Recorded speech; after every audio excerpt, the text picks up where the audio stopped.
오전 10시 9분, 박근혜 전 대통령이 검찰 조사 뒤 8일 만에 다시 자택 밖으로 나왔습니다. 먼저 배웅하러 나온 최경환, 윤상현 등 친박 의원들과 옅은 미소를 지으며 인사를 나눴고 이어 지지자들을 향해 한 번 눈길을 주긴 했지만 아무 말 없이 바로 차에 올랐습니다. 박근혜 대통령! 차창에 손을 대는 것으로 인사를 대신했습니다. 펜스를 넘어서려는 지지자들 때문에 경찰 통제선이 무너져 잠시 주춤했지만 박 전 대통령이 탄 차량은 3분 만에 골목을 빠져나와 봉은사로에 올라탔습니다. 경찰 오토바이는 취재 차량이 가까이 따라붙지 못하도록 철저하게 막아섰습니다. 박 전 대통령이 탄 차량은 교보타워 사거리와 반포 나들목, 고속버스 터미널을 빠르게 지나 유턴한 뒤 법원 방향으로 우회전했습니다. 오전 10시 20분, 서울중앙지검 서문으로 진입해 동쪽에 있는 서울중앙지법 앞에 도착했습니다. 6km의 거리를 11분 만에 달린 겁니다. 검찰에 출두할 때 감색 코트였던 옷차림은 그 사이 봄 재킷으로 가벼워졌지만 법원에 들어서는 표정은 더 무거워졌습니다. 차에서 내려 50여 걸음 거리인 법원 청사로 들어설 동안 내내 긴장된 표정의 박 전 대통령은 포토라인에 서지도 한마디 말도 없이 2층으로 향했습니다. 법원 출석이 1시간도 남지 않은 오전 9시 35분.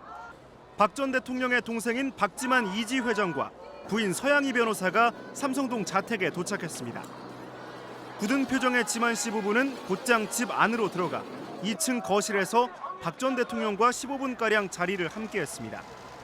그리고 박 전 대통령이 집을 나설 때 지만 씨 부부는 눈시울이 붉었고 박 전 대통령도 눈가가 젖어 있었다고 지만 씨와 동행한 윤상현 의원이 전했습니다. 담담하게 말씀하시는데 마음의 준비를 하고 계신 것 같고 좀 그런 눈가에 좀. 박 전 대통령과 지만 씨의 만남은 2013년 2월 대통령 취임 이후 4년여 만입니다. 재임 당시 박 전 대통령은 역대 대통령들의 친인척 비리를 의식해 지만 씨 내외와도 거리를 뒀고 각별한 애정을 가졌던 조카도 청와대에 한 번도 초청하지 않았습니다. 특히 2014년 말 이른바 정윤회 문건 파동 이후에는 지만 씨와 더 소원해졌던 것으로 알려져 있습니다.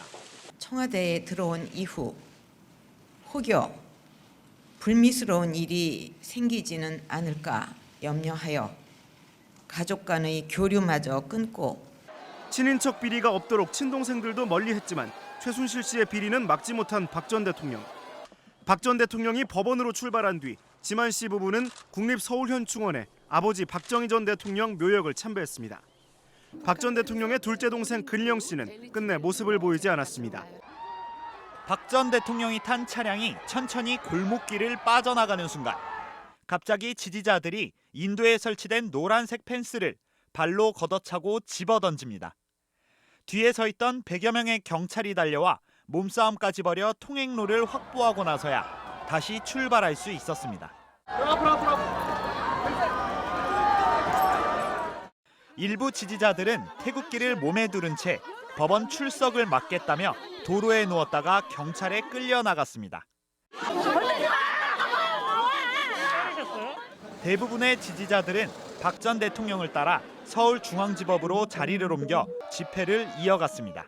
국회에 도둑을 못 믿습니다. 이제는 우리가 묵혀야 됩니다, 여러분. 지지자들과 80m 정도 떨어진 곳에선 구속영장 발부를 외치는 집회가 열렸지만 별다른 충돌은 없었습니다.